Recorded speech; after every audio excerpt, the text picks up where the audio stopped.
Ayun mga kababayan, time check, ah, mag-alauna na at 12:40 in the evening. So, pasado 12:00. Oras na para magkwento.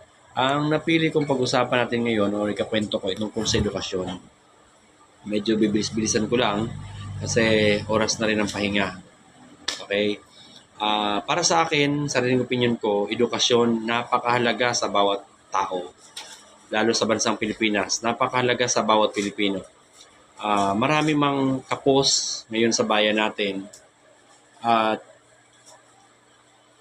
sabihin natin na yung iba sa atin halos walang pagkakataon mag-aral o yung tsansa na makakuha ng mas mataas na edukasyon. Ang question ngayon, ang gusto kong ipaintindi sa inyo, sa ating mga kababayan ngayon, lalo na doon sa mga hindi nakatapos, hindi mataas yung education attainment at tinatawag. Hindi porket hindi ka nakatapos, isarado ang oportunidad sa iyo. Totoo na ang edukasyon, kung sino yung mas mataas ang antas na naabot sa edukasyon, lamang. Normal yan, totoo yan. Naniniwala ako dyan kasi ako nakatapos din naman ako. Kahit nag-a-apply ako ng trabaho, noong mga panahon ko, college graduate ako, may mga nakakasabay ako, kasama ko mag-apply, kasabayan ko mag-apply sa trabaho, college undergrad or high school graduate, high school undergrad, labang ako doon.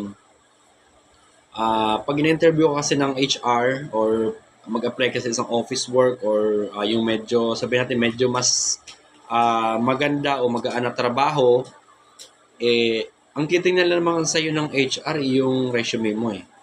Lalo pag mga office work, hinahanap nila yung mas mataas ng educational attainment. So, hindi ka naman kilala basically kung ano lang makikita nila dun sa resume mo, dun ka nila i-judge. So, kapag nakatapos ka o mas mataas ang educational attainment mo, lamang ka compare dun sa hindi nakatapos. So, matatabunan yung mga resume nila. Okay, so magbibigay tayo ng dalawang sitwasyon. Isang nakatapos, which is professional, ilagay na lang siguro natin doktor. Ang doktor, kapag nakatapos kasi siya o ayun na siya, naging doktor na, magtatrabaho siya sa isang hospital. So magaan na kaagad ang bungad ng trabaho niya. Versus doon sa hindi nakatapos, high school undergrad, ano ba magiging trabaho mo? Mostly sa mga ganyan, nasa bukid lang, magsasaka. Sabi natin construction worker. So medyo mahirap, mabigat, nandun ka sa initan. Doon sa simula, lamang na kaagad yung professional eh. Mas magaan ang trabaho niya eh. At saka mas yung oportunidad para sa kanya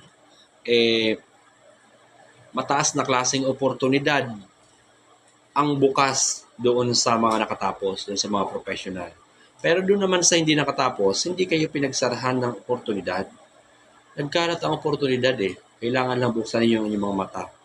Kasi in your journey, along the way, doon sa labas na buhay na natin, labas sa eskwelahan, yung totoong buhay na natin, hindi na question doon kung nakatapos ka o hindi para umasenso. Nasa iyo na yan, nasa karakter mo, nasa determinasyon mo kung gusto mong umasenso kahit hindi ka nakatapos, aasenso ka. Doon naman sa professional, nasa kanya, mas malaki ang oportunidad niya kasi yung mga number one siguro, magaan yung trabaho niya, yung mga nakakahalubilo niya, yung mga professional din, lalo pa pag napunta yun sa magandang klaseng hospital. So, most of their clients or patient are sabihin na natin siguro, mataas din yung mga pinag-aralan o yung mga naabot sa buhay ng mga yun, yung mga level nun, mataas din. Tayong, yung mga hindi nakatapos, ang mga kasama natin sa trabaho, syempre, pag construction worker, kasi ano ba yung mga kasama mo? Minsan dyan, sa mga ibang construction worker, hindi pa nga marunong magsulat, hindi marunong magbasa. So, yung oportunidad sa'yo, mababang uri din.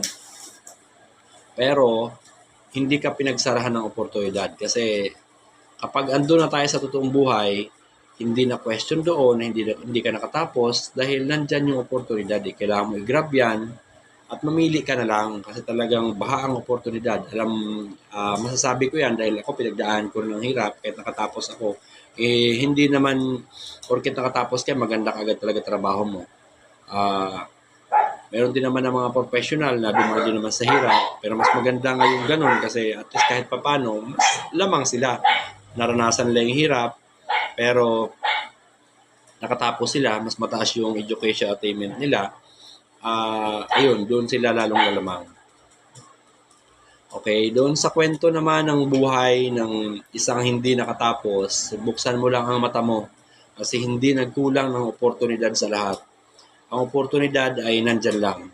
So kung gusto mong masenso, maging determinado ka lang, ilagay mo lang, itatak mo lang sa utak mo na gusto mong yumaman at sundan mo lang siyempre ng kilos mo din. Hindi puro pangarap, hindi puro panaginip, magiging panaginip ang pangarap pag walang aksyon.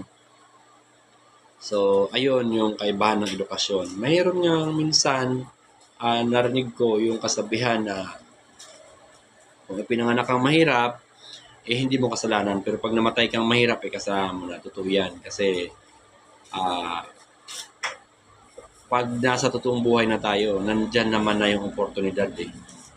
Nasa sayo na lang din yan kung hindi mo gagrab. Kung ayaw mo talagang yumaman, wala ka talagang, hindi ka talaga yaman. Kung gusto mo namang yumaman, yung eagerness, yung aggressiveness, yung determinasyon, dapat nasa yan para masenso ka. So, ganun lang. Okay, so hanggang dyan na lang muna. Bukas naman ulit. Thank you.